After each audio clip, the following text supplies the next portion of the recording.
आधी आबादी पूरा हक, ये नारा नहीं बल्कि लोकतंत्र की एक बुनियादी मांग है। लेकिन जब भी संसद में महिलाओं को राजनीति में 33% आरक्षण देने का बिल आता है तो वो किसी ना किसी चक्रव्यूह में फंस जाता है। कांग्रेस हो, टीएमसी हो या डीएमके, विरोध के स्वर हर तरफ से उठते हैं। सवाल यह है कि क्या यह महज राजनीति है या दशकों से चली आ रही महिलाओं को संसद से दूर रखने की सोची समझी साजिश। आज आंकड़े बोलते हैं कि हमारी इस खास पेशकश में हम इसी साजिश और हकीकत की पड़ताल करने की कोशिश करेंगे। आइए पहले बात करते हैं उस कड़वे सच की जिसे राजनीतिक दल छुपाते हैं। पिछले 22 सालों का ट्रैक रिकॉर्ड इस बात का गवाह है कि पार्टियों ने महिलाओं को टिकट देने में हमेशा आनाकानी की है और यही कारण है कि संसद में महिलाओं का प्रतिनिधित्व भी कम ही रहा है।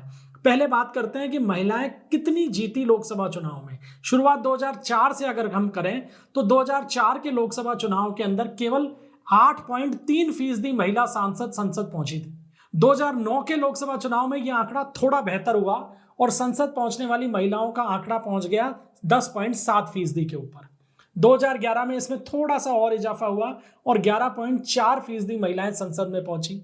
2019 में संसद में पहुंचने वाली महिला सांसदों की संख्या बढ़कर हो गई 14.4%। लेकिन 2024 के चुनाव में इसमें एक बार फिर गिरावट आई और केवल 13.6% महिलाएं ही चुनाव जीतकर संसद के अंदर पहुंच सकी। अब बात करते हैं उम्मीदवारों की, जो आपको ये बताएगा कि किस तरीके से महिलाओं को टिकट वितरण के अंदर या टिकट देने में या उनकी उम्मीदवारी की पैरवी करने में कंजूसी की जा रही है। 2004 में कुल 5,435 प्रत्याशियों ने लोकसभा का चुनाव लड़ा और उसमें महिलाएं कितनी थी? केवल 355, यानी केवल 6.5% महिलाएं थी कुल उम्मीदवारों के अंदर। और 2 दशक बाद भी 2024 तक भी स्थिति में कोई बहुत ज्यादा सुधार नहीं हुआ है। 2024 के लोकसभा चुनाव के अंदर टिकट पाने वाली या चुनाव लड़ने वाली महिलाओं की जो संख्या थी कुल उम्मीदवारों में, उसका आंकड़ा केवल 9.6% तक पहुंच सका। यानी 22 साल गुजर गए लेकिन राजनीतिक दलों की दिलचस्पी महिलाओं को टिकट देने में इस 10% का बैरियर तोड़ने में कभी दिखाई नहीं दी। अब पार्टियों के दोहरे चरित्र की बात करते हैं। संसद के अंदर हर राजनीतिक दल इस बात की पैरवी करता दिखता है कि हाँ, महिलाओं को 33% आरक्षण दिया जाना चाहिए और फिर उसको लागू कब से किया जाना चाहिए, इसको लेके किंतु परंतु करते हैं। अभी हमने संसद के अंदर हर्ष देख ही लिया कि 2/3 समर्थन नहीं मिलने के कारण महिला आरक्षण का जो बिल था वो गिर गया। लेकिन अब बात करते हैं कि अगर आप महिलाओं को 33% आरक्षण की वकालत कर रहे हैं तो भले ही उन्हें आरक्षण नहीं दिया जा सका हो लोकसभा में बिल पास नहीं होने के कारण, लेकिन आप टिकट तो दे सकते हैं। टिकट देने में तो आरक्षण की आवश्यकता नहीं है। अब राजनीतिक दल कितनी टिकट देते हैं वो देखिए। पिछले चुनाव की हम बात कर लेते हैं 2024 की, तो 2024 के अंदर बीजेपी ने 440 टिकट दिए थे, यानी 440 सीटों पे चुनाव लड़ा था, जिसमें से बीजेपी ने उम्मीदवार जो महिला उम्मीदवार उतारी वो केवल 69 थी, यानी 15.68% टिकट उन्होंने महिलाओं को दिए। वहीं कांग्रेस ने केवल 12.54% टिकट जो थे वो महिलाओं को दिए। टीएमसी का आंकड़ा बेहतर रहा क्योंकि एक स्टेट में लड़ रही थी, लगभग 26.5% टिकट महिलाओं को दिए। वहीं समाजवादी पार्टी ने लगभग 14.5% टिकट महिलाओं को दिए। यानी कुल मिलाकर ये जो बड़ी पार्टियां रही हैं जिनका प्रभुत्व रहा है लोकसभा के अंदर, उन तमाम पार्टियों की तरफ से मिलकर केवल 17% टिकट महिलाओं को दिए जा सके हैं और हम पैरवी करते हैं 33% आरक्षण की। अरे संसद में आरक्षण जब मिलेगा तब मिलेगा, लेकिन अगर आप महिलाओं से वोट लेने की उम्मीद रखते हैं तो 33% टिकट आप खुद अपनी तरफ से महिलाओं को क्यों नहीं देते हैं? उसके लिए आप आरक्षण का इंतजार क्यों करना चाहते हैं? इसका मतलब साफ तौर पर यही है कि आरक्षण सिर्फ दिखावा है, एक बवंडर बनाना है और महिलाओं को एक वोटर के तौर पर भुनाना है। सबसे दिलचस्प बात यह है कि बड़े दल जो आरक्षण की बात करते हैं वो तो पिछड़ रहे हैं और क्षेत्रीय पार्टियां जो हैं वो महिलाओं को टिकट देने में आगे हैं। पिछली बार यानी 2024 के लोकसभा चुनाव में तमिलनाडु काची पार्टी ने 50% टिकट दिए, लोजपा ने 40% टिकट दिए और बीजू जनता दल और जेएमएम ने 33% के आसपास टिकट महिलाओं को दिए। यानी क्षेत्रीय दल इस मामले में आगे रहे हैं और जो राष्ट्रीय दल हैं वो पीछे रह गए। और इससे ये बात साबित होती है कि पार्टी चाहे नेशनल हो चाहे रीजनल हो, इच्छा शक्ति हो तो महिलाओं के प्रतिनिधित्व को बढ़ाया जा सकता है। तो सवाल ये उठता है कि फिर आरक्षण में देरी क्यों? सरकार का कहना है कि 2029 तक महिला आरक्षण आकार ले सकता है। सरकार बिल भी लेके आई, लेकिन उस बिल को गिरा दिया गया। क्यों? क्योंकि सरकार ने इस बात की शर्त लगाई कि परिसीमन और जनगणना इन दोनों को भी इसके साथ में शामिल किया जाए।